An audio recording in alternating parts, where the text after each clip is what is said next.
Ladies and gentlemen, do not adjust your, well, nobody's got a television set anymore, but I'll tell you what I'm talking about. Welcome to Jonesy Chats Wrestling. We're going to try something different today. This is not Jonesy Chats Wrestling. This is Josh Chats Wrestling.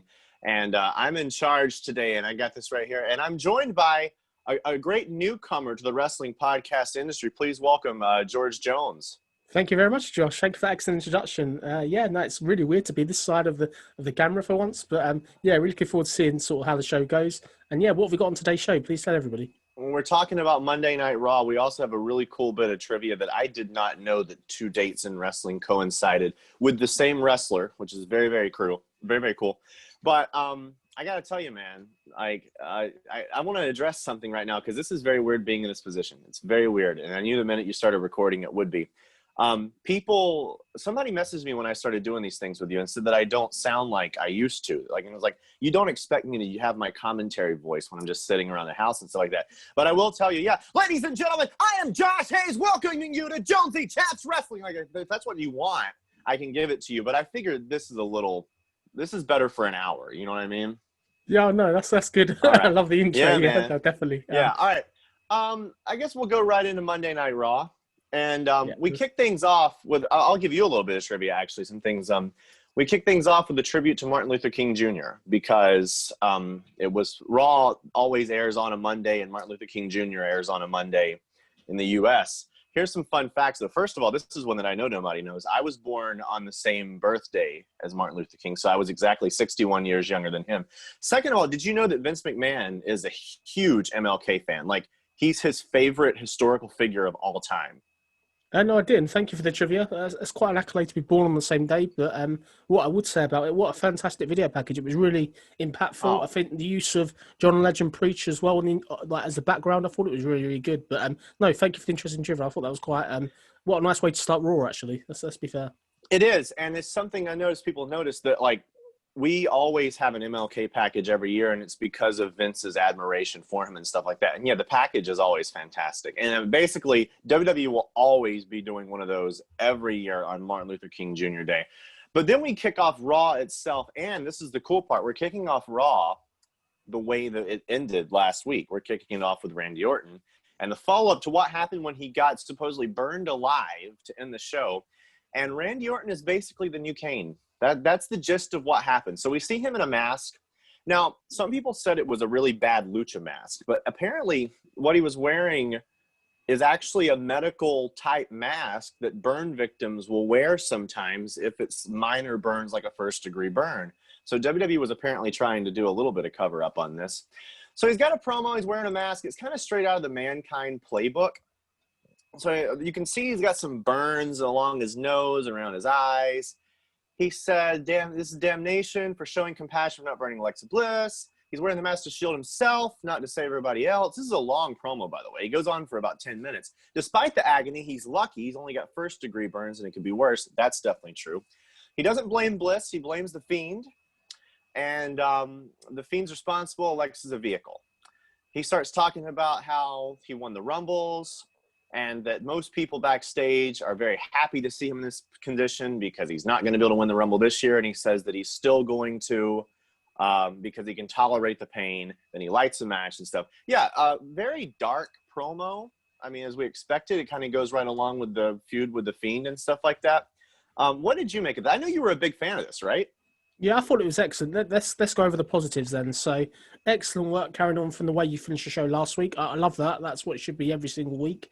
I love the new direction of Randy Orton. I thought it was great. They played up the injury. The darker promo, that was really, really good as well. And Randy Orton, to me, has shown why he's the best promo in WWE at the moment. I think this guy's outstanding. It was 10 minutes. It's quite a long time, but without that 10 minutes, it wasn't boring. An interesting use of the Destroyer mask as well. I thought it was great, to be fair, Josh. I really did. It was the Dick Beyer Destroyer mask, wasn't it? Yeah, it was the Dick Beyer Destroyer mask. I thought it looked like that. There we go. Very nice. But someone claimed it was a medical mask. By the way, I was going to say, as a flight attendant, I'm trained to treat burns. And if he has a first-degree burn, theoretically he wouldn't have to shield his face for that long. Like most of those burns would have already healed like a week later. But yeah, you know, I get it, because obviously they're going to have him wrestle at some point with the mask off again, and they don't want him to have like scar tissue everywhere and stuff like that. But it does continue the Kane trend of like burns not being as bad as the victim thinks they are. So I know you were a huge fan of it. A lot of people online weren't. We're going to move to something that I'm a huge fan of that a lot of people online are not, and that's this Ric Flair-Lacey Evans duo. You and Steve did the show last week, so I couldn't talk about it. But, dude, I will say this until the day that he dies or I die. Ric Flair, to me, always works better as a heel. So anything heelish they can get out of him is the way to go. So we see footage of Ric Flair and Lacey Evans arriving to the Thunderdome. Charlie Caruso talks about how, you know, they're teaming up together, and Lacey says that Ric Flair is this 16-time legend, deserves respect. Evans said last week Flair was living up to his name. I agree with that. So she's learning from the greatest man that ever stepped in the ring, and she'll watch her partner Peyton Royce knock off Ric Flair's daughter Charlotte Flair, and that match is coming up next. So Charlotte comes out, and Peyton Royce jumps her. So we go to a break. We come back from the break, and these two, I will go ahead and tell you, have very good chemistry. That's for sure. They're obviously selling a little bit of an angle, but they get 12 minutes long. They get a commercial break. And at some point, the only weird part, and even though I'm a fan of this Ric Flair-Lacey Evans thing, they come out leading into that commercial break, and it clearly pisses off Charlotte and distracts her. We come back from the break, and Ric Flair and Lacey Evans are gone. Lacey Evans, by the way, wearing like a Ric Flair robe just to further rub it in that she's more in with Charlotte's dad than Charlotte is. But yeah, they go 12 minutes. Charlotte is pissed off about seeing her dad and Lacey Evans, so she locks in the figure eight. And Peyton Royce taps out, but Charlotte keeps the hold locked in for a good like 10, 15 minutes after the bell rings, which they're really trying to sell because heels do that all the time. Shayna Baszler does it in every match, but as a babyface, it means more that Charlotte's doing it. But yeah, like I was saying before, very, very good chemistry with Peyton Royce and Charlotte. Obviously, I'm very biased toward Peyton Royce. She was trained by the same guy as me, but yeah, I enjoyed this a lot. Very good, both very good athletes who became wrestlers after doing other sports and stuff like that. Yeah, definitely. I thought it was a very, very good match. I thought it did what it needed to do. Great work on WWE and continuing that storyline from last week. I thought that was really good. I think, as you said, I do agree with you. Ric Flair as a heel, he's always been a better heel than a sympathy vote. And for me, it was important for Charlotte to get the win here. This is her first win in January, so it's an important win. Interesting to see where this kind of goes. Obviously, she's one half of the women's tag team, so I'm interested to see whether this is going to lead to her defending the belt. Very weird her having a tag team belt and this going on. Have you got anything else you want to add, Josh? I will agree. In all that we've been talking about, and as I was watching, I totally forgot that Charlotte was one half of the tag team champions. And I'll go ahead and tell you too, later on in the show, I totally forgot that Asuka was one half of the women's tag team champions. Like we said before, that it's weird because they've got Asuka as a double champion, but it's like, you know, before the Raw women's title took a backseat, and it was the tag titles they were focusing on her winning with Charlotte for a while. And then suddenly the tag titles suddenly don't matter. There's one mention we'll get to later where they do get brought up, but everything else, yeah, it's back to the Raw women's title and Charlotte's stuff. I mean, I guess you could say long-term, the plan of this Ric Flair thing is for Lacey Evans and Peyton Royce to use Ric Flair as some kind of psychological warfare against Charlotte and Asuka to get those titles. But yeah, right now, those cards are not all coming into play. No, I agree. And so it remains to be seen. We will move on, though, from someone who was trained by the same guy as me to some guy that I played beer pong with, because what we get next is Matt Riddle backstage with MVP. Actually, two guys that I played beer pong with. MVP and the Hurt Business. They're in suits. He's in his ring gear. Riddle compliments them in their suits. He likes it, but he's being a little tongue-in-cheek with it. Lashley responds and says he likes Riddle's flip-flops, but they cause foot problems. And it sets up this joke about how, what do you mean by foot problems, bro? Stomps on his foot, a move that I think every heel should do anytime they interact with Matt Riddle if he's going to give them that luxury. And we cut to a break as Riddle is seething. And I think he says his foot's still good, and he's going to shove it up Bobby Lashley's ass. All right. Great line. I get you. That has Vince McMahon all over it. What do you think about that? Yeah, definitely. I think it was a witty retort line, and I think it really fits the whole character and sort of promo that Riddle would sort of perform. So, yeah, no, it was a good one line. Yeah, man. And actually, we follow up again because when we come back, we've got Riddle talking to his tag team partners for the night. He's going to be teaming up with Lucha House Party.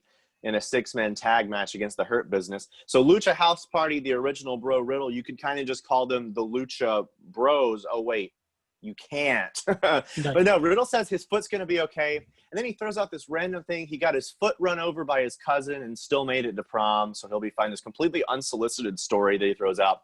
I assume because he's high, right? Is that the gist you were getting? Yeah, probably. It's very, very random. I guess it kind of fits the whole feel-good factor, the fun factor, Riddle. It was sort of a simple promo, really, to build up their tag team sort of match later on the show, really. That's what I took from it. Right, but we're moving on to something that I think you really enjoyed, and I enjoyed it too. Out of nowhere, we get this promo from Mustafa Ali. It was apparently a WWE Network exclusive earlier, even though I don't know where it popped up on the network. But he's talking about how he broke Kofi's jaw. We've got Retribution in this random feud with New Day all of a sudden. So Ali broke Kofi's jaw. There's a bigger reason behind doing that, apparently, because, a couple of years ago, when Kofi was on his wave of momentum, some would argue that came at the expense of the push that was going on for Mustafa Ali. So yeah, Ali gives this backstory about how he's glad that he broke Kofi's jaw. He hopes he misses the Rumble, Elimination Chamber, and WrestleMania, just like Ali had to. But tonight they're going to focus on Xavier Woods, who T-Bar beat last week, but apparently this week Mace is going to be the one to beat up Xavier Woods, and it's part of this bigger picture of Mustafa Ali and Retribution making life miserable for the New Day. So Woods comes out. Oh, by the way, something else we got to talk about. They were using the same cameras they were using for SmackDown. I do think they look very, very good. It's just different, right? What do you think about them? I think, yeah, it makes the presentation of the product look better, definitely. By the way, I totally screwed up. Dude, you got to weigh in on that Ali promo. He's one of your boys. Okay, with Ali, yeah, I thought it was a really good promo. An interesting analysis, Josh. I don't know if he's aware of it. There are strong kind of rumours going around in the last couple of weeks. WWE are very reluctant to have Ali do a live promo ever since the Legends, where he basically where he's shooted basically on the Legends. Yeah. So I think that's interesting. The only thing they seem to let them to do is when they can kind of edit it to a certain point. But no, it was a great promo. I love the whole backstory. Obviously going back to Elimination Chamber 2019. And I think it's great. I think it's important, as he's the leader of Retribution, that they do get a vocal voice because he's the leader. So I'm happy with this. Yeah, no, definitely. It was a good promo. I really liked it. By the way, yeah, I totally didn't think about that. I mean, like, if that was actually a shoot that he did after Legends Night, something completely off. I don't think it was, but it was great. It was very much like the pipe bomb. That's clever. The thing. Like stuff like that's very, very rare to actually be a real shoot. So surely he got someone's approval. Now, I will say, if he was on a live mic and said that and no one knew he was going to, I don't blame them for doing pre-taped promos for him and stuff like that, regardless of whether or not I kind of agree with what he said. But anyway, I got ahead of myself earlier, so let me catch up with myself now. Yeah, we're going into this match with Mace representing Retribution going against Xavier Woods. They get into it. They come out and stuff. They get into it before the break. We go to a break. We come back, and they're in the match. Now, they don't get a very long match, but I'll go ahead and tell you, it's 4 minutes long. Mace is very green, but they're trying to make him look good. And obviously, he's got a lot of help in this match because they're doing this angle where Retribution's all around there. Xavier cannot direct all of his attention to Mace. And then eventually, Mace gets the win in about 4 minutes. Yeah, what did you think about this match? Kind of short and sweet? I don't know. I think the match was okay. Obviously, this is Mace's third victory on the trot. So obviously, he won against Ricochet previously, and he's obviously won in that sort of 8-person tag back in November. For me, interesting. I think what's weird about this is basically the Ricochet storyline all over again. But Ricochet swap places with been swapped with Xavier Woods. I think it's okay. It is a bit like deja vu for me, but I am happy that members of Retribution are getting wins because that's important because they were booked as losing every single week before. But obviously, since the recent weeks, they seem to be on a bit of a push now. An interesting note that I did observe, there was no Mia Yim sort of on the sideline, which was kind of unusual, I thought. She, a couple of times before, she just hasn't been there with them. Yeah. And then the next week on Raw, she's back in it. Who knows if she's talking to Mercedes Martinez about maybe every week she's not on Raw, she's talking to Mercedes Martinez about changing her ways or something like that. Who knows? What I do know is after the match, we get Ali. Look, so basically, I will tell you, this is the push for Retribution. Because if you're going to have them feud with guys like the New Day, I mean, obviously with Kofi, you've got a former WWE champion and stuff like that. This can be considered a push from where they were. So yeah, he looks in the camera and tells Kofi, get well soon. So this is not just something they're doing temporarily when Kofi's out. This is a feud that they're doing with Retribution and the New Day. And I mean, I don't know about you, man, but I'm totally here for this. Definitely. I think Kofi Kingston and Ali in a match would be pretty fantastic to see. I think that could be really good. That is pay-per-view level match, in my opinion, even with the drop of Ali down the card. I think that would be a match that would be great. I'm very intrigued to see where they go. My only question for you, Josh, really would be, why have they dropped kind of Ricochet out of this? Because I think this is a spot where Ricochet needed an Ali for week upon week. And if you are going to build a stable to go against Retribution or a sort of an 8-man tag to a certain point, why is Xavier now totally on his own? I know Kofi's injured. Shouldn't Ricochet be rolling into a certain point? That's sort of what you and Steve talked about last week, is that it would make sense for Ricochet, New Day, maybe someone else to kind of all band together to take on the 4 guys in Retribution. So I don't know, because it seems like they're kind of, Ricochet, we'll see what's going on with him later on. But right now it just seems like it's both the New Day against, I assume if they do a 2-on-2, it will be like Mason T-Bar. I don't know if Ali seems like he's the one feuding with Kofi. Yeah. So they might go that route. That's where the history is, as we said earlier in the podcast. That's where the history is. They've obviously got that story and backstory. It's a natural feud. But no, I'm kind of happy to see Retribution get a push. Probably not a lot of people are going to say that, but I think under their mask, they've got some fantastic talented wrestlers that should be getting pushed further up the card, definitely. I agree, because you've got Dijakovic, who, tore the house down in NXT. Mia Yim is wonderful, even though she won't be involved in this New Day stuff. And yeah, the thing, from what I've seen with Mace, he's just green. Like, he hasn't been in wrestling for that long. And with Shane Thorne, a.k.a. Slapjack, it's like he was a tag team guy for a very long time. And I didn't think TM61 were bad. He hasn't done a lot of singles wrestling. And so you kind of have to let him find that and find the new identity of Slapjack. But yet no one in Retribution that I've seen is terrible. That's the thing. And so they do have they do have a ton of potential. We will get back to Raw, though, and move on to something to where, I got to tell you, I had a bad feeling about this the second they started promoting it, a segment that I think didn't have too much potential. We see Asuka walking backstage. She's facing Alexa Bliss tonight. Alexa Bliss, apparently, if you burn Randy Orton, it gets you in the top contention for the Raw Women's title, and Alexa Bliss found that out. But before they do have their match in the main event, Asuka is going to be a guest on this Alexa Bliss's playground or whatever.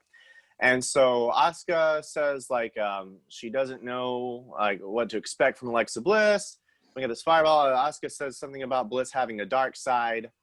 There's not much to this, and so we don't really have to talk about it too much, basically. But the only reason I mention it is because they promote this Alexa Bliss's playground and this main event throughout Raw. Like, Alexa Bliss and Asuka is your hook for this week. And I just find it funny because last week, these two had no interaction at all. Yeah.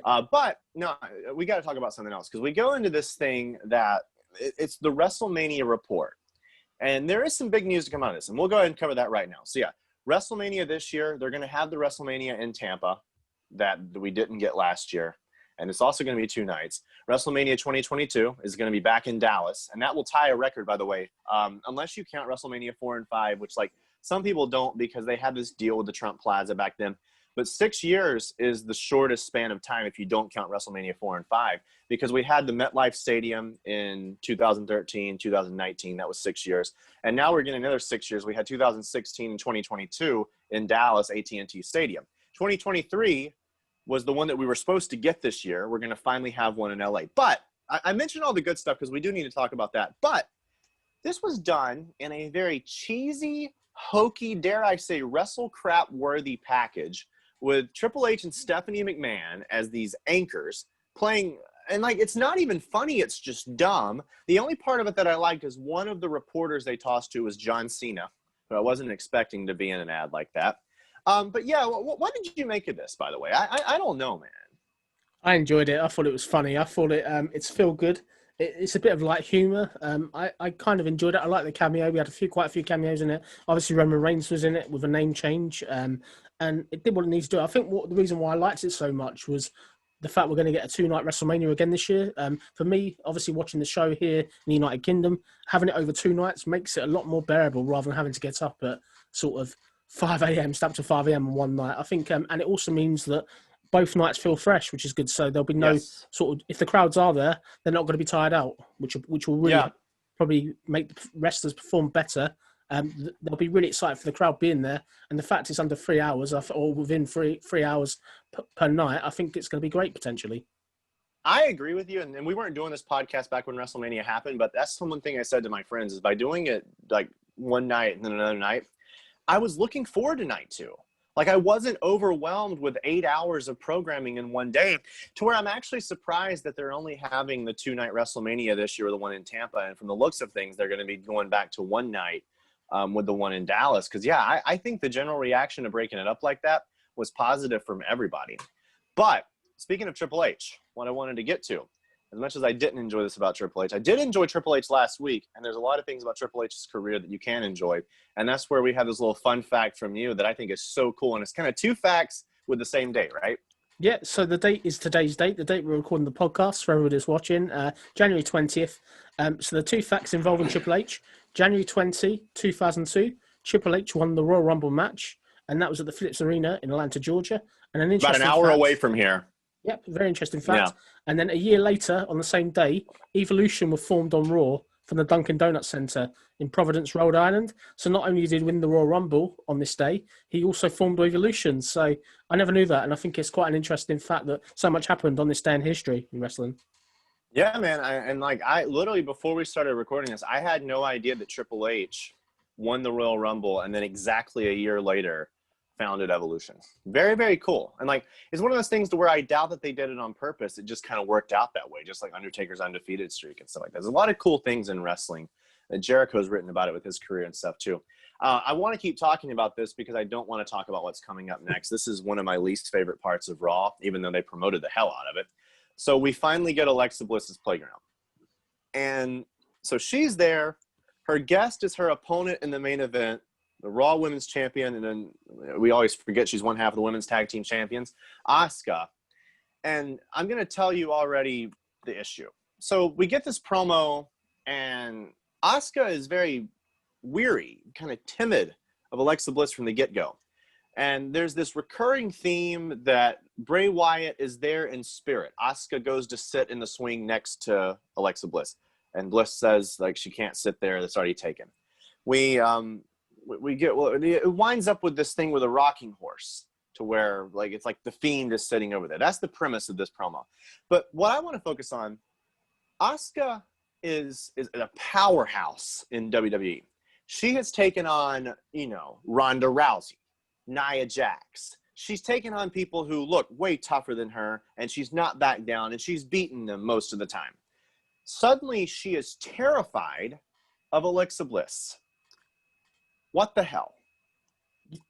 Yeah, I agree with you. I think it is just unusual to see Asuka showing so much fear. I get the whole thing that the Fiend's meant to be there on the rocking horse. It's a bit unbelievable. For me, I'm not a massive fan of the segment. Asuka's your women's champion. Not only have you got your women's champion there, kind of being made to look like like she's terrified, which I question. And also the women's tag team champions is one half the women's tag team champion. She is as well. So that both them belts are basically getting sacrificed here. It was okay. It was nothing special. And because we've got this match later on, I felt this was a segment to waste time, really. It served really no purpose, this segment, for me.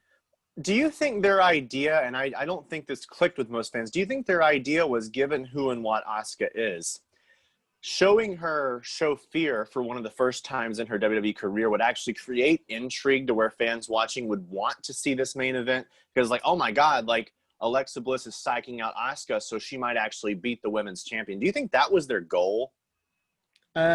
Possibly, but then for me, it's just very similar to AEW, where we had obviously the AEW Women's Champion be scared of Abaddon. It's exactly the same thing. The thing with this, there's nothing wrong with putting somebody over and showing a bit of fear, but for me, it wasn't believable. And I got the feeling that I had when Seth Rollins was in the Hell in a Cell against The Fiend, where he was crying and basically screaming. It gets to the point where, if they're not too careful, people are going to turn on Asuka now. And then they'll be up a river, really. I don't know how they'll get back from that. They've got to be very careful with this, the way they're doing it. Don't get me wrong, I'm a massive fan of Alexa Bliss. She does a great job with her character, but at what expense? That's the question I have. Yeah, I'm not knocking Alexa Bliss at all because she has totally run with this ball. But see, I would have had less issue with it if Asuka were cool with Bliss, like not even intimidated by her, but it's this presence from the Fiend and kind of this power and stuff like that that's freaking Asuka out. That could be okay. But no, the issue I have with it is that Asuka is visibly scared of Alexa Bliss. And we see that same thing later on in the match too, which we will get to that match later on, because we moved to something, another segment they were promoting the hell out of throughout the whole show. They kicked off the show mentioning it, that Miz and Morrison are going to have Goldberg on the dirt sheet. I'm going to ask you just right now, did you believe for a second that it was actually going to be the real Goldberg? No, I didn't. To be fair, I thought, why would he be with them? To be fair, because they are they're portrayed as annoying at the moment. That's the character. Right. That's the gimmick. So no, I didn't believe it. All right. So then we get a backstage segment. We've got Shayna Baszler and Nia Jax. They're kind of frenemies at this point. They're back to being that because they've lost the tag titles and they're both in the Rumble, but they're still kind of trying to have each other's back. But then Baszler throws out she's going to win the Rumble, and this pisses off Nia Jax. We're going to get Shayna Baszler versus Mandy Rose, basically. Before we get that, we do cut to Jeff Jarrett. Very random. They want Jeff Jarrett, of all people, to weigh in on Goldberg versus Drew McIntyre. I know Jeff Jarrett has taken plenty of spears and jackhammers. To my knowledge, he's never faced Drew McIntyre or Drew Galloway, so I'm not sure why they picked Jeff Jarrett in terms of someone who could have a history with both of these men.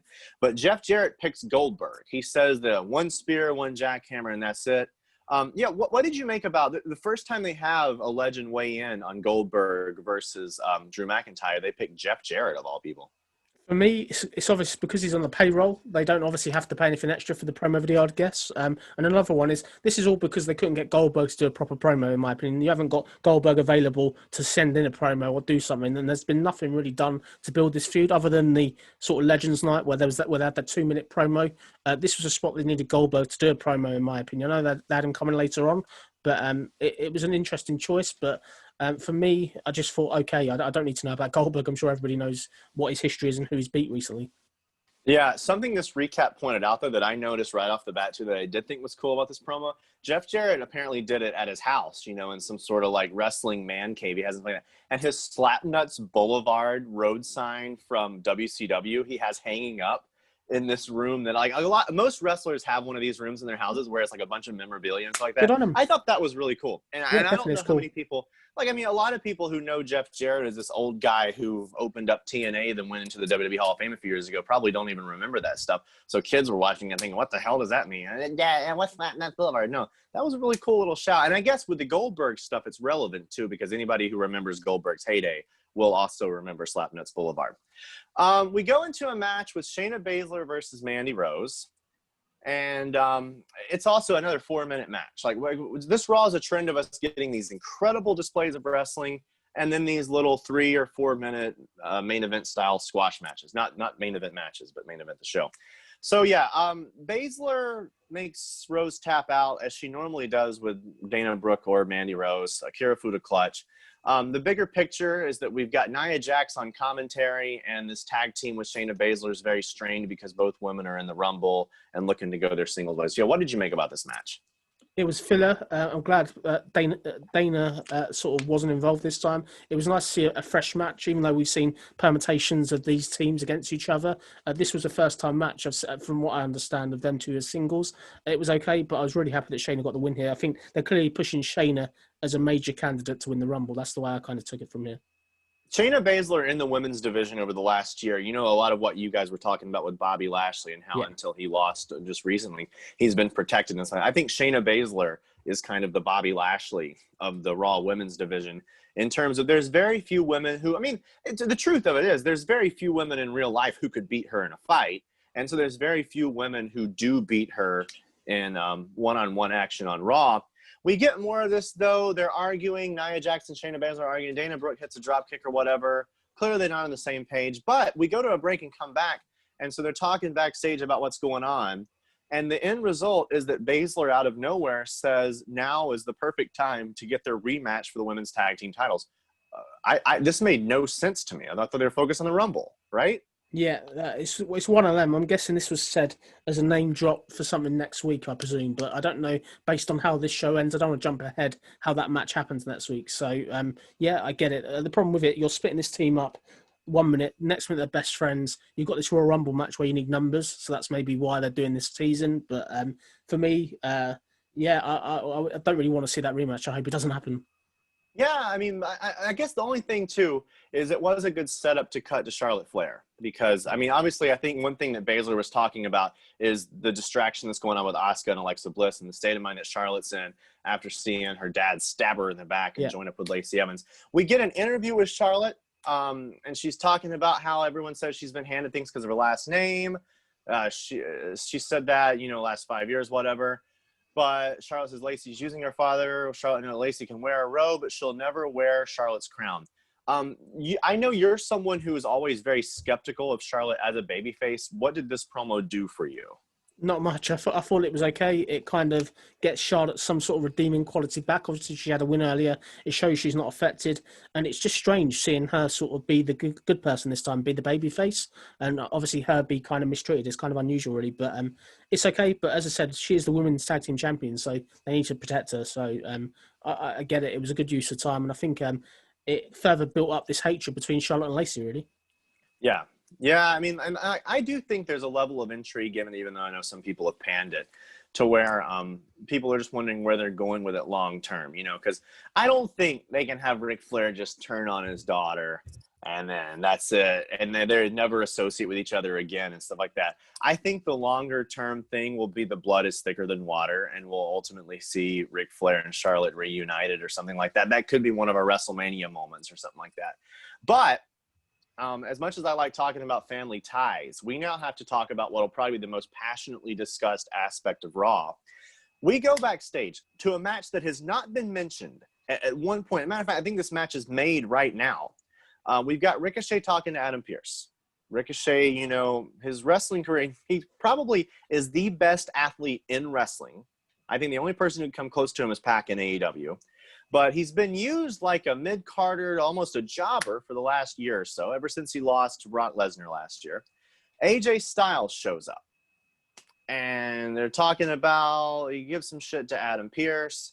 Then Styles turns his attention to Ricochet and says something about amnesia, 51st dates, the notebook. This also has Vince McMahon or somebody all over it. I didn't even understand what that meant. But then Ricochet throws it back and says AJ Styles, lost his championship opportunity, said he'll prove he deserves to be in that Rumble. So Adam Pearce is talking about putting a match together. There's going to be Ricochet and AJ Styles. And this is where I just pause and say, what the hell?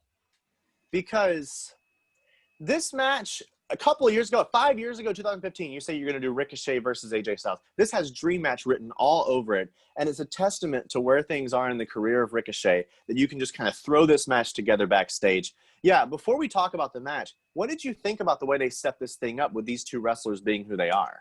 I knew from an in-ring perspective it would be a good match.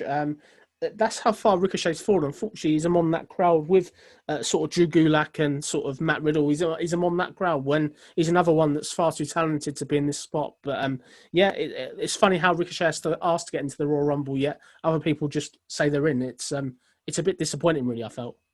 That's a very hotly debated topic because, Drew Gulak had to qualify. No one else, especially with the women. If you're any female who works for WWE, all you do is grab Mike Sam in the Rumble. You're in the Rumble. About 2/3 of the guys can do the exact same thing, but there's this like lower mid-card level of guys, Ricochet, Drew Gulak, stuff like that. I guarantee you, if Grand Metalik said he wanted in, he wouldn't have gotten in a couple of weeks ago, but now Grand Metalik would be instantly in the Rumble. But anyway, let's get to this match. And I will tell you, despite the lack of build-up, these two guys, that's not a knock on them at all, tore the house down. They had 15 minutes, and both guys, like I said, they're both two of the best athletes and the best wrestlers living on this planet right now, and they lived up to it. I mean, we saw these athletical moves that like I've never seen, you will never see from anybody else and stuff like that. They complement each other so well. This match could have had a feud. It could have had a build-up. And this was a pay-per-view quality match they put on. The finish was this crazy thing. So AJ Styles, it's funny how it looks like AJ's on the offense, but that was all Ricochet's athleticism. The slingshot suplex, and Ricochet bounces off the ropes right into a Styles clash. Yeah, man, how much of a privilege was this match to watch? It was a joy. It was one of the matches of the night. I'd say it was the match of the night. Actually, not one of them. Fantastic. Really, really enjoyable. Ricochet got a load of offense. I really kind of enjoyed it. I thought it was great. And I think it just shows these wrestlers are great. My only slight complaint with it is I really felt this was a great spot for Ricochet to get like a DQ win. We knew he wasn't going to pin Styles here, but what was the point of Ricochet having this chance to get in the Rumble and not being able to get the win in some form? I felt it was a missed opportunity. That's my only small negative, but it was match of the night, as you said earlier. Yeah, man, absolutely match of the night. And it was weird the way they kept having Omos get involved and stuff Yeah. like that, but he wasn't involved really in the finish. Um, I mean, I do think there's more they can do with him because I think he's the only person on the roster that Mace has more experience than him. Like, Omos is very, very infancy of his in-ring wrestling career and stuff like that. But, yeah, man, at the same time, that match was phenomenal. Definitely match of the night. Most likely, I mean, we've got NXT and AEW tonight. That was match of the week, probably. And it was good. I mean, everything I was saying about knocking it was not a knock on the two guys in it at all. They both lived up to every expectation. I've got one thing I'd say. I think what's more criminal out of everything is the fact that Ricochet hasn't won a singles match on Raw since November 2nd, where he was able to beat Tucker. How can this guy that's so talented not win a match on Raw since November 2nd? It's just shameful booking, really. See, he's running with these opportunities they're giving him. I mean, clearly someone backstage does believe in Ricochet because they gave him 15 minutes. They gave him, you know, a 25% of an hour of the show. And so that is an investment. But yeah, his character does need to get some wins. His character does need to get some credibility back to where if they do move him in the direction of a title, he's actually believable as a challenger for it. And I tell you, if they do that, Ricochet can have a ton of momentum because kids love that guy. He makes great action figures. Let's be clear. He wins on main event quite a lot. He's like really regularly. He's getting wins on main event. It's just on Raw where he can't pick up wins. But as I said, if this match happens again, I'd love to see it. But for me, Ricochet's another one that's just in the sort of midriff at the moment of doing stuff. So hopefully he gets some sort of push soon. He got a lot of offense in this match, which may bear well for his future sort of pushing, hopefully. Yeah. All right. I messaged you last night when I was watching Raw. Said this week's the epitome of a mixed bag, and we're going to have to mix the bag up. We get this dirt sheet that we've been hearing about. They're going to have Goldberg on there. I don't want to dwell too long on this because I like The Miz and Morrison. I like The Miz as Mr. Money in the Bank. But, yeah, they say they're going to have Goldberg. They bring it out, and it's Gilbert. And honestly, there's a part of me that gave a little bit of a pop for that. But it goes on too long, just like other segments with Miz and Morrison we've had on Raw in the past few weeks. It just went on way too long. So Gilbert's out there, and then it looks like Drew McIntyre's making his comeback from COVID. He comes out, and he's being played. I messaged you about this last night. He's being played by an actor who actually has a pretty good Hollywood resume. Like, it's not a random wrestling jobber they found. It's the guy who played Bernard the Elf in the Santa Claus. And he played the best friend of Joseph Gordon-Levitt in 10 Things I Hate About You. And this actor, his pants, so his kilt is sagging. He's in awful shape. He's 40 and he looks like he's 50. Yeah, but the segment went on for way too long. The only part of it that I'm going to note is at the very, very end, Miz and Morrison point out that Goldberg and McIntyre will both be losers at the Royal Rumble because apparently the Miz is going to cash in and he's going to be the next WWE champion. Yeah, man, as much as a privilege as AJ Styles and Ricochet was to watch, how agonizing was this for you? Yeah, not great segment. I think it was filler. The only positive I can kind of take from it, it was great to see Gilbert get a payday because I know he's been in ill health recently. So that was a positive for me, a small positive. But bringing in David Krumholtz, as you said, as an actor, when you're trying to promote, let's be clear, this is your world title that's at stake. This is a feud that barely anybody wants to see anyway. And the fact you're comparing Goldberg and sort of Drew to these comedian segments, it's not great for me. I think it further enhances the reason why people don't care about this world title match going into the Royal Rumble. I mean, it doesn't make sense that Miz and Morrison do this because we've seen Drew McIntyre squash them easily for a few months now. All the time. And we know with the pull that Goldberg has, if he did anything in the ring with them, it would be one spear and one jackhammer, and that's it. I mean, probably a spear for Morrison and a jackhammer for Miz. So, yeah, I mean, and see, when that happens to them, when that gets done to Miz and Morrison, it makes them look like even more clowns because they're so stupid they don't know when to take someone seriously. But, again, point across, Miz has his eye on the WWE Championship because he's got his briefcase back, whatever. And Drew McIntyre weighs in on it, and, you know, that's fine. Like, Drew McIntyre weighs in on it later on, I guess, because of what we got coming up next to the six-man tag team match. A good 6-man tag team match is the Hurt Business, it's been a hot minute since we've seen them working as a unit. So we've got Lashley tagging with the Raw Tag Team Champions, Benjamin and Alexander, against the non-Lucha Bros, we'll call them Riddle and Lucha House Party, Grand Metalik, Lince Dorado. I thought this was a very good match. Like, in terms of the 6-man tag team match, it was good. But they're trying to sell so hard. I guess you can't say they're building tension in the Hurt Business now. There's just outright tension. Because the theme throughout this whole match is that there's bickering, especially between the tag champs, that being Shelton Benjamin and Cedric Alexander. We do eventually see Lashley get pissed off after about 10, 12 minutes. He tags himself in, locks Grand Metalik in the Hurt Lock, and wins the match for the team. But like I said, that victory takes a backseat to everything going on. So the match was a little chaotic in terms of that.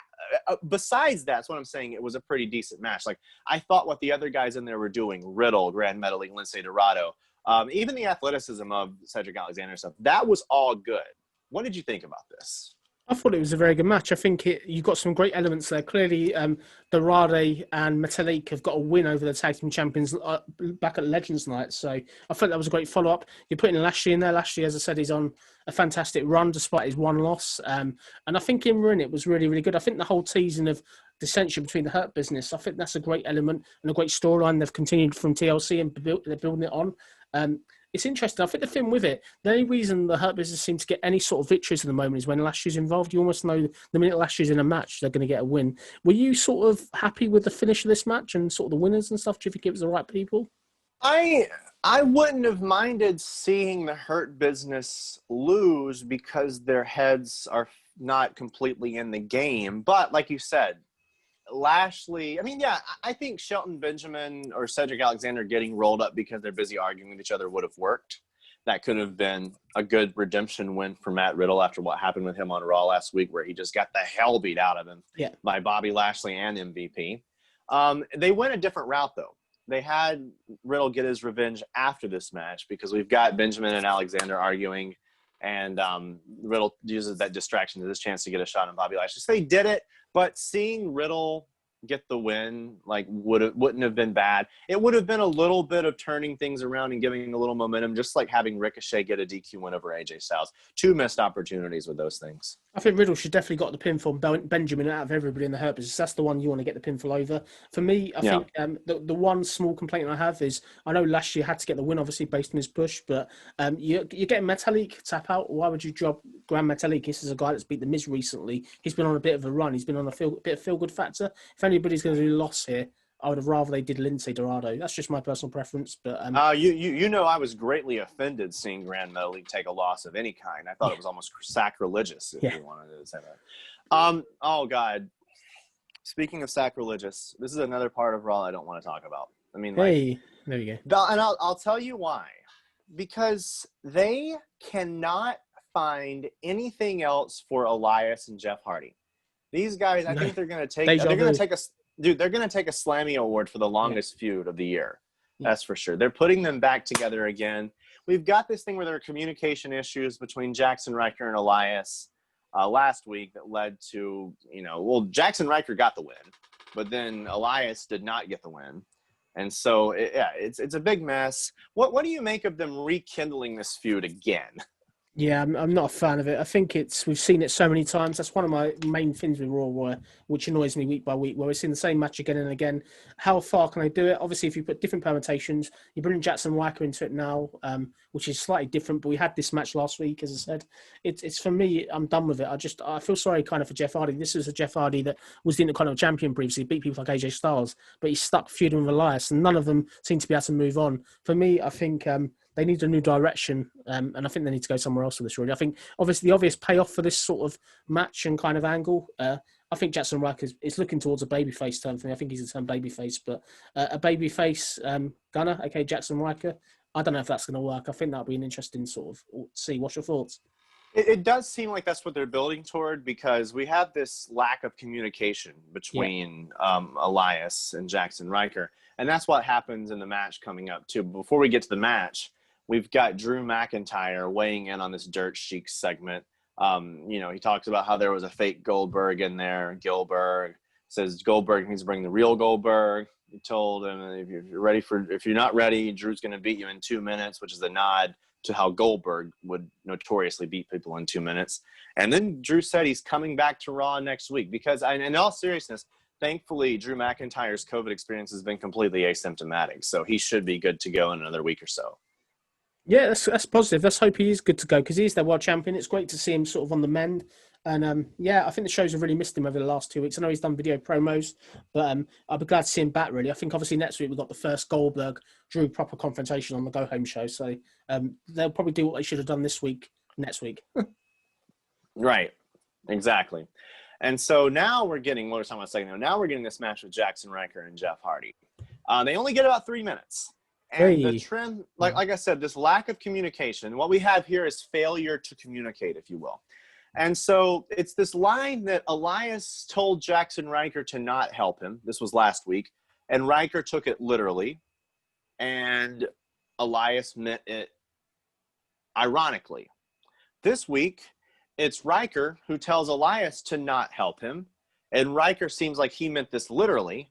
Elias took it to be an implication again. So he gets involved. And that's what gets Ryker disqualified. It's just a little odd for me, the whole thing. And I'm also tired of seeing Jeff Hardy feuding with Elias.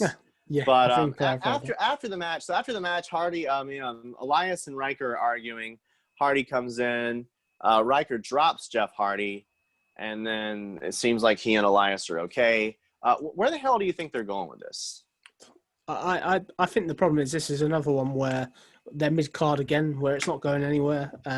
It's matches for filling time. They seem to be the perfect duo to kill the third hour ratings, in my opinion. I think that's kind of where they're at. For me, if I was booking this, call this a character change. I think for me, WWE, I think should take Jeff Hardy off TV, maybe for 4 to 6 weeks, and then bring him back. I'd love to see the Willow character come to WWE. Yeah. I think that's something refreshing, something different. Obviously, you've got the Fiend. It's a bit similar, but that's the route I would go down. But in terms of where it's going, seriously, I don't think anywhere. Maybe we're going to get Jackson Ryker versus Jeff Hardy again, but I don't see either one of these two being on the pay-per-view apart from being the Rumble match. You know, we almost got Willow for a hot minute during the feud with Sheamus over on SmackDown, and it wound up not being a permanent thing. And see, what you were saying earlier about how this could be a babyface turn for Ryker, it looks like that, but then after this match, you've got them getting back on the same page again, so you kind of almost blown that opportunity. Yeah, I ain't got a clue. The question that I asked you about where they're going, I have no clue. And it's time for the main event. It's now time for your main event.